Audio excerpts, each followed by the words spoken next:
Assalamualaikum warahmatullahi wabarakatuh. Apa kabar anak-anak yang soleh dan soleha?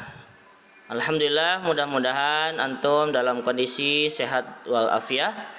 Bertemu lagi dengan Pak Ade dalam pembelajaran PAI untuk kelas 4 SD. Penggunaan buku masih menggunakan buku PAI dan Budi Pekerti penerbit Erlangga. Anak-anak yang soleh dan soleha, untuk materi kali ini adalah bab ke-10, masih bab ke-10. Dan ini adalah seri yang terakhir tentang sholat, yaitu part ke-6, yaitu penerapan dari pemahaman ibadah sholat. Anak-anak yang soleh dan soleha, agar sholat tidak sekedar ritual belaka, maka perlu kita menggali penerapan atau pesan moral di dalam sholat. Maka berikut ini adalah beberapa pesan moral yang terkandung dalam proses menjalankan ibadah sholat.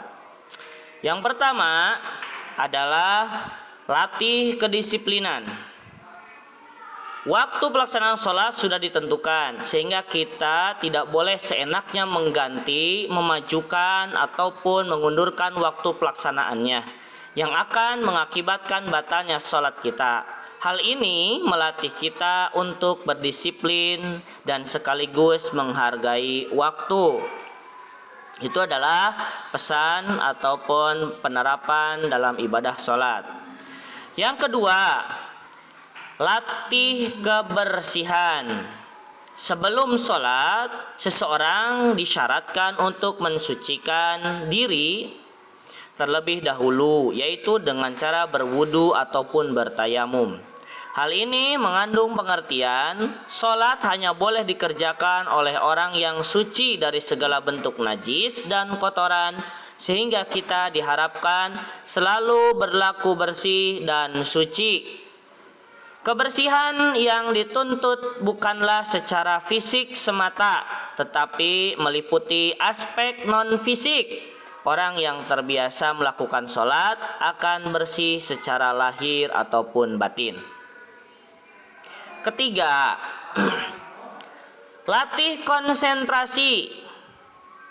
Sholat melibatkan aktivitas lisan, badan, dan pikiran secara bersamaan dalam rangka mengharap ilahi. Maksudnya mengharap ridho ilahi. Ketika lisan kita mengucapkan Allahu Akbar, maka secara serentak tangan diangkat ke atas sebagai lambang memuliakan dan membesarkan. Kemudian bersama dengan itu pula di dalam pikiran diniatkan adalah akan sholat. Jadi ini adalah hubungan yang begitu kuat ketika kita melatih konsentrasi. Keempat, di antara penerapan ibadah sholat dan pesan moral yang ada dalam sholat adalah latihan sugesti kebaikan. Bacaan-bacaan di dalam sholat adalah kata-kata baik yang banyak mengandung pujian sekaligus doa kepada Allah Subhanahu wa Ta'ala.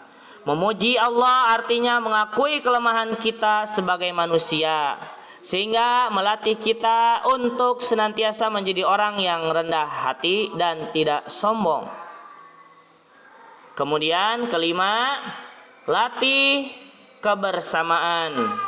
Dalam mengerjakan sholat, sangat disarankan untuk melakukannya secara berjamaah. Sholat jamaah lebih utama 27 kali dibandingkan sholat sendiri. As-sholatul jama'ati afdalu min sholatil faddi bisab'in wa ishrina darajah.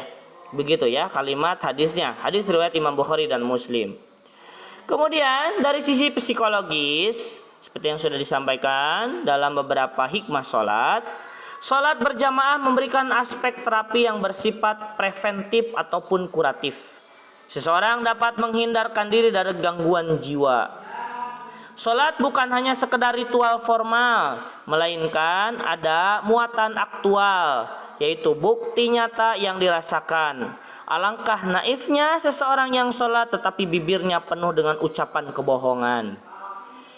Alangkah tak berharganya makna sholat apabila tidak memberikan imbas untuk menjadi manusia yang bermanfaat dan menjauhi yang mungkar.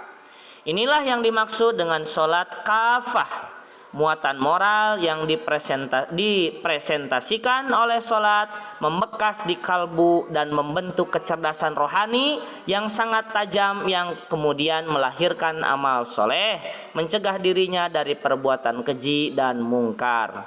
Wallahu a'lamu bissawab. Anak-anak, demikian pemaparan pesan moral ataupun penerapan ibadah, pemahaman ibadah sholat yang bisa Pak Ade sampaikan ya. Terima kasih atas perhatiannya. Wassalamualaikum warahmatullahi wabarakatuh.